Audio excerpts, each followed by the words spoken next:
Jérôme Commandeur pour la semaine de Jérôme. Bonjour. Bonjour à tous. Alors cette semaine, j'aurais bien sûr pu vous parler du décès d'Elizabeth Taylor. Alors ce qui m'a frappé dans cette disparition, c'est que tous les témoignages, sans exception, on parlait d'elle en nous disant, je cite, que la dernière étoile d'Hollywood nous avait quittés. Alors dernière étoile, il y a Kirk Douglas, 95 ans, qui nous a fait parvenir un petit mot européen. Je vous le dis, je suis encore là et je vous emmerde. Revenons chez nous avec cette affaire assez absurde qui fait parler, qui a rebondi cette semaine, l'affaire Pierre Perret. Alors pour ceux qui n'ont pas suivi, il faut remonter à il y a 2 ans. Pierre Perret répond à une journaliste du Nouvel Obs en lui disant « Oui, j'ai connu l'écrivain Paul Léoto ». La fille décide que c'est faux, l'affaire monte en épingle et voilà que tout le monde finit au tribunal cette semaine. Alors on est curieux en France parce qu'il y a quand même une intervention armée en Libye, un séisme au Japon, un nuage radioactif qui passe au-dessus de l'Europe, mais il y a un tribunal qui s'est passionné pour savoir si Pierre Perret avait vraiment connu Paul Léoto. Alors moi je voyais même pas qui c'était Paul Léoto à part une rue de Niort, ça allait pas plus loin.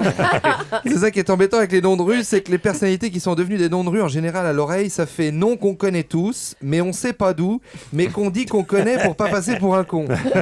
Alors on s'est bien emmerdé gamin avec son père au stade Léo Lagrange le dimanche après-midi et le boulevard Leclerc. Est-ce que ça a un rapport avec les supermarchés ?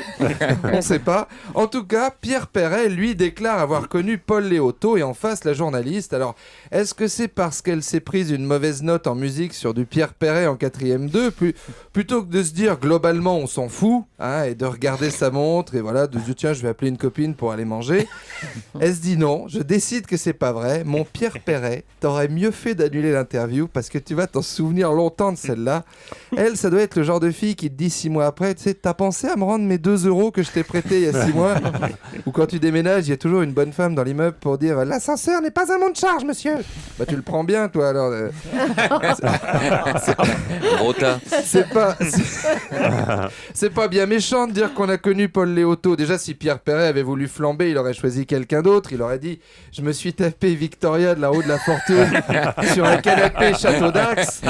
Là, il aurait fait le buzz, le Pierrot, mais pas Paul Léoto. Alors là-dessus, Guy Béard s'en est mêlé.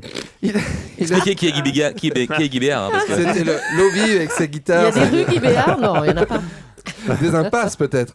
Alors, il a déboulé au tribunal en traitant Pierre Perret de menteur. Alors pardon monsieur Béard, mais au moins on sait qu'il n'y aura jamais de procès parce que quelqu'un prétend connaître Guy Béard, ça on en est sûr. Les derniers mots de Paul Léoto avant de mourir ont été maintenant foutez-moi la paix. Et ben c'est raté. À dimanche.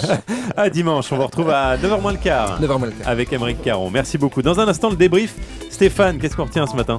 Ah, c'est bientôt fini. Ah, quoi donc ? Bah, les Les cantonales. cantonales. Ah, évidemment. Allez, c'est dans un instant sur Europe 1 avec également Jean-Marc